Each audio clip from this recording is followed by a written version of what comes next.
So now trade is a pretty big issue in this 2016 election. For example, Bernie Sanders brought up NAFTA and the TPP, as did Donald Trump. Now, they're both against those deals, right? But as we know, Hillary Clinton's position on those deals isn't as well known. And apparently, with the help of the State Department, she plans to keep it that way. Now, basically, according to the International Business Times, they've reported that the Obama administration has blocked the release of Clinton's State Department correspondence about the TPP, not long after first saying that it was expected to produce the emails this spring. Now, David Sirota wrote, quote, "The decision came in response to International Business Times' open records request for correspondence between Clinton's State Department office and the United States Trade Representative. The request, which was submitted in July of 2015, specifically asked for all such correspondence that made reference to the TPP. Now, the State Department replied that they estimated that the request would be completed by April of 2016. So that's a little under a year. But last week, the agency said it completed the search process for the correspondence, but also said it was delaying the completion of the request until, get this, late November 2016, weeks after the presidential election. That's a little odd. But wait, it gets weirder.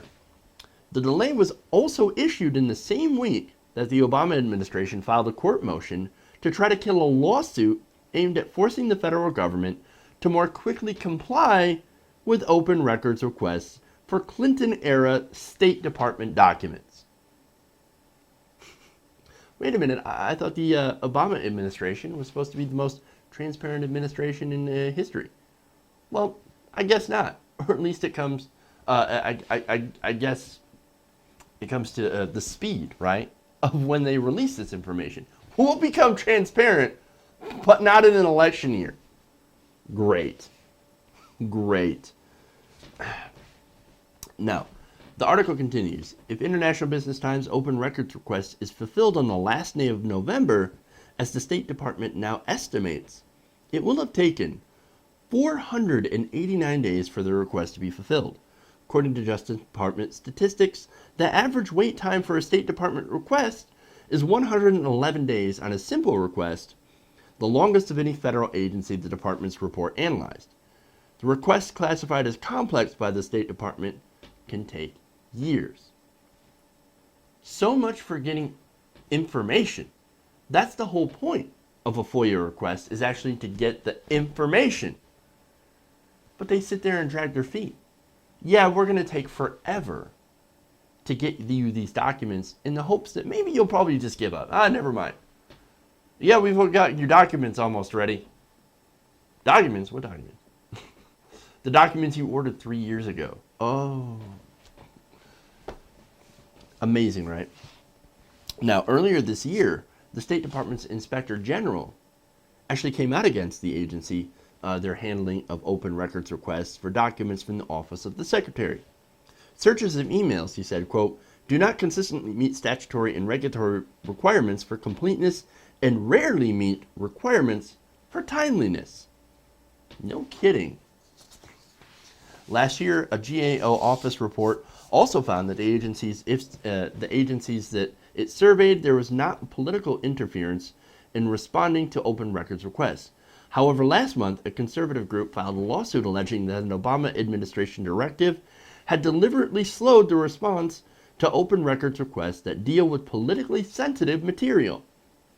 Nate Jones at the National Security Archive told the International Business Times that whether or not the State Department's move to delay the release of TPP-related correspondence is politically motivated, it reflects a systemic problem at the agency.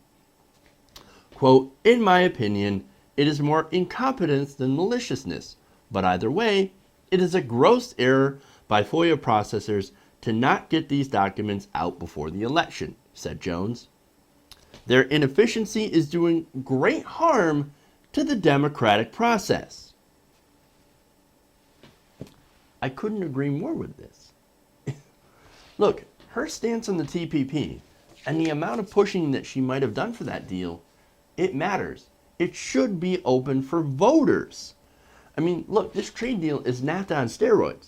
It literally hands over our sovereignty to an unelected panel of corporate lawyers that decide what laws corporations will have to abide by doing business in a country. For example, if you don't like environmental laws as a company, if they cut into your bottom line, or if you think they're going to impact your bottom line, you can sue that country under the TPP. And guess who's going to decide this? A panel of lawyers.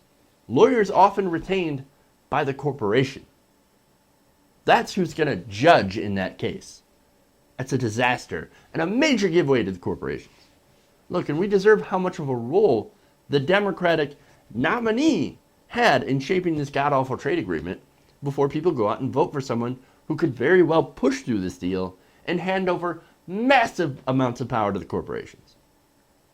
This move by the Obama administration and the State Department should really show you who's on your side, as opposed to the side of the 1% and the corporate masters.